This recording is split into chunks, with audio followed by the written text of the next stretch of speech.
Just came out of Avatar Fire and Ash.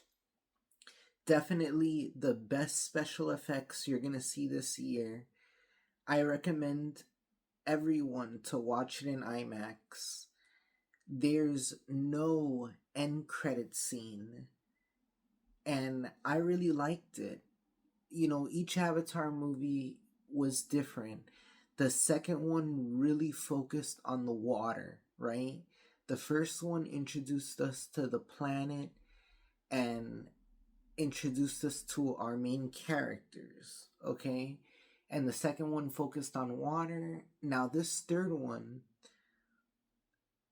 expands the planet a little bit, where it introduces this crazy, violent clan that got like that when the RDA destroyed the volcano, or there was some volcano, some type of fire that destroyed their village. She explains this, but we don't see any flashbacks to Varang, this character, this female character. We don't see any flashbacks to her story, but she's a very interesting character. She controls her army, right, of like these demonic Navi people through a drug, and not only through the drug, but she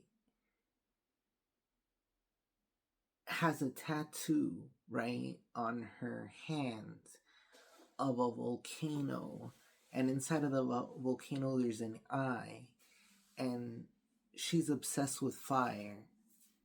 And the story picks up where part two left off, and it's definitely an incredible movie, an Oscar winning movie. I love the characters. I feel like there was 20 minutes, a good 20 minutes of the movie that could have been cut out. There was like these two scenes that I feel they shouldn't have been in the movie. There's one scene where Jake's son is pointing the rifle at his head, and I didn't like that scene. Anybody who's a gun owner knows you can't be careless with guns, and this is supposed to be an action sci-fi movie, so I didn't like that they put like this really long scene of Jake's son putting a gun to his head. I didn't like that.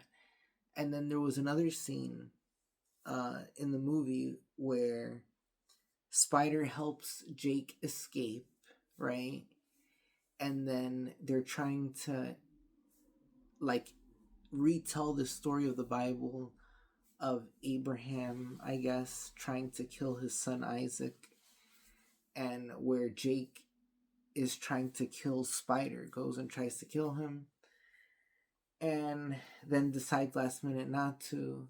So those two scenes take place, the that suicide scene, and then this later scene I was just talking about, take place 20 minutes from each other, and I feel like they could have been cut out from the movie. But other than that, I thought the movie was really well done, really well told. Definitely this villain, Varang, she carries the movie, okay? Because she has like a flirtation, right, with Quaritch. And they sleep together, they get together and everything. And now Quaritch has his army with her. So they make great villains. They make great villains. And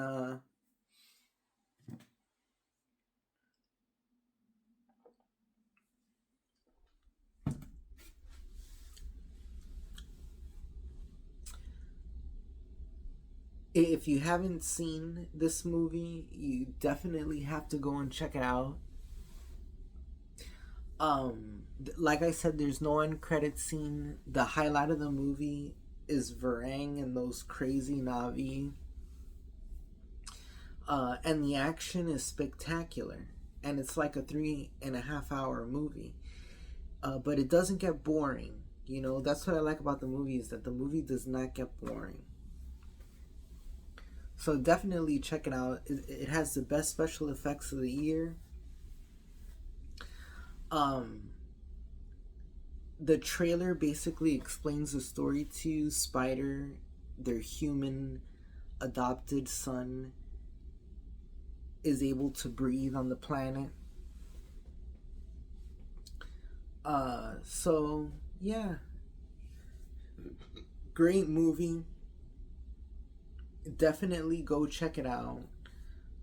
If you did see it, what were your thoughts on the movie? I definitely thought, you know, the I'll tell this about the action scenes because people want to know about the action scenes. I thought that water battle from part 2 was so unique and great, right? And this movie has a long water battle too, and it's great.